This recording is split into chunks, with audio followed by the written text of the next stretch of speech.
This is In the Black with T. Dallas Smith. Conversations with trailblazers, glass ceiling breakers, and champions for change who inspire and cultivate leaders every day. Welcome back to my conversation with Andy Ghertner, the Vice Chairman of Office Tenant Representation Services at Cushman Wakefield. We've been talking about his legendary 45-year career at Cushman Wakefield, and obviously a lot of things have changed since you started. One of my favorite Andy stories was when you freaked out when Cushman Wakefield introduced this thing called email. But besides that, Andy, what are some of the biggest changes you've seen in the business? It is truly amazing to me. When I started in the business, there were no financial calculators. There was a book of periodic tables, interest tables, big, thick book. And we used 55 column green ledger paper and laboriously ran numbers to, get net discounted cash flows and the like. And if you made a mistake, you had to get the damn eraser out. So now you have literally on your iPhone today, Yes, a financial calculator. They were known as HP 12Cs, made by Hewlett Packard back in the day. That was my first one. That was my first calculator. Yeah. There was no fax machines. Right. There was a product that Exxon Oil developed, and it was called the Quip machine. And it was at your end, there was a spinning drum. At the other end, somebody had the same spinning drum. It would very slowly transmit a written document like we use fax machines today. Wow. Of course, there were no computers. Right. I remember when the IBM Selectric typewriter came out. Now, you can do what if assumptions endlessly. Sometimes we joke about paralysis by analysis, but you can run numbers forever. There were no cell phones back in those days. You always had quarters in your pocket, so you could use a payphone, and all of us had back then AT&T calling cards, so we could make long distance calls on a payphone and charge it back to an account. But the last thing, at your fingertips, you have endless amount of information available to you. Back in the day, we'd go to the closest stock brokerage firm to our office and ask for a 10K so that we could see who sat on the board of a corporation, to then see if we knew somebody or knew somebody who knew somebody. And now you can find out almost anything you want. So, yeah, things really have changed, Dallas. Oh, yeah. Where do you see it going, Andy, particularly with the artificial intelligence? How do you see that helping to impact this industry? It's too early for me to tell the impact. A more interesting question, Dallas, for you and me and our counterparts is what this pandemic did to office usage in America, in the United States. And it's particularly impactful to those cities where people had to commute On the train, one of the guys who worked for Dowling in New York lived on Long Island.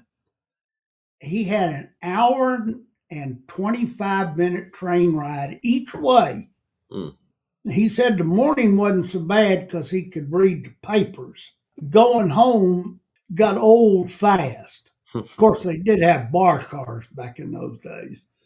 But in a city like Atlanta, where we don't have commuter rail, we've got rapid transit as it is, the support staff who tend to live further out from the city proper, those are the people that love being able to do their job from home and not sit in traffic for an hour coming in. And that's replicated across the country. The problem with it is it's hard to create a corporate culture of inclusion when everybody's on Zoom calls all day. Yes. Yes. Absolutely. And it is harder to collaborate. There's something to be said for water fountain collaboration. Yeah. Just bumping into somebody Yes. in the hall. Absolutely. Andy, I have to tell you this, man, and I've said this in my book, in the Black. I talk about that moment I saw you're standing on an apple box. You've got a personal tailor in there measuring you. You've got somebody on a speaker box saying, hey, can we meet tomorrow? You're like, well, I won't be able to meet tomorrow because I've got to take somebody to Super Bowl. Then you say, well, how about this day? Well, I won't be able to do that. I'll be fly fishing. And I remember in that split second thinking to myself, that's going to be me one day. And I just want to tell you, buddy. It is you, Dallas. You Watching you, seeing you, and you've always been a gentleman to me. You're one of the ones that I went to more soul food places with you than I ever went to in my life. And you were just always that guy. But one thing that you did for us, for T. Dallas Smith and Company, I just want the world to know. Andy gave me the biggest gift I think you can give anybody. And I say that's the gift of hope. When I told Andy I was starting my own firm, his response was, why did it take you so long? And then I later asked you, Andy, if you would meet with me, Leonte, and Kelly just to talk about our plan for starting this firm. And you spent 4 hours with us. You didn't have to do that, but that goes so far for me. And that's one of the reasons why I will always love you, man.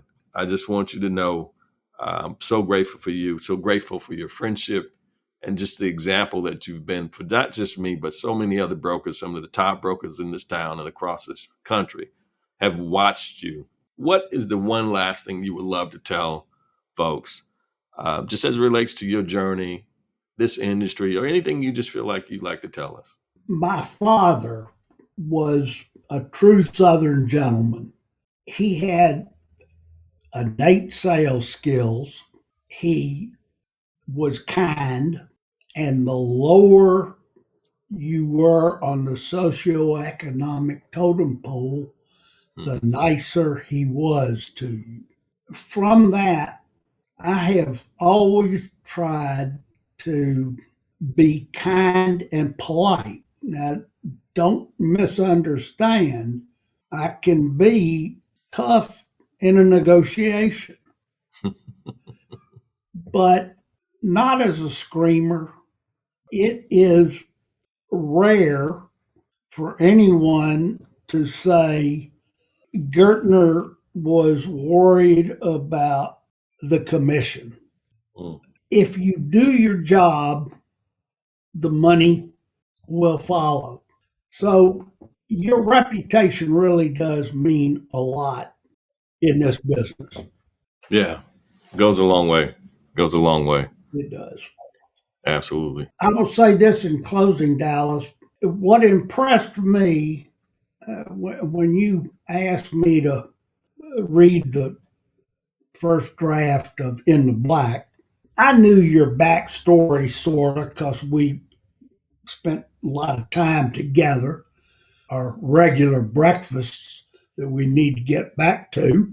Absolutely. You never were the victim. you certainly were the victim of racial animosity. We're not ready for blacks in our company. You didn't get bitter. You just kept your eye going forward. And it served you well. It has served you well. Amen to that. Andy, I so appreciate you, my friend, and that coming from you, the Godfather tenant rep. I just want you to know I will forever be grateful for what you've done, not just for me, but for now 15, 16 people in our offices who have benefited from being a part of T. Dallas Smith and Company. I just want you to know I love you, brother. If there's anything I can ever do for you to help us both stay in the black, let me know. Okay. Thank you, sir. No, thank you, Andy. And that wraps up this episode of In the Black. I hope you enjoyed the show. And if you did, be sure to subscribe so you don't miss any new episodes. If you have time, we would really appreciate if you would leave us a review so other folks could find us. Thanks for listening. Have a great day, and I pray that you stay in the black. This has been In the Black with T. Dallas Smith. To find out how you can change the dominant narrative in the commercial real estate industry and challenge the status quo to improve the lives of others, go to tdsintheblack.com. In the Black with T. Dallas Smith is a production of Forbes Books.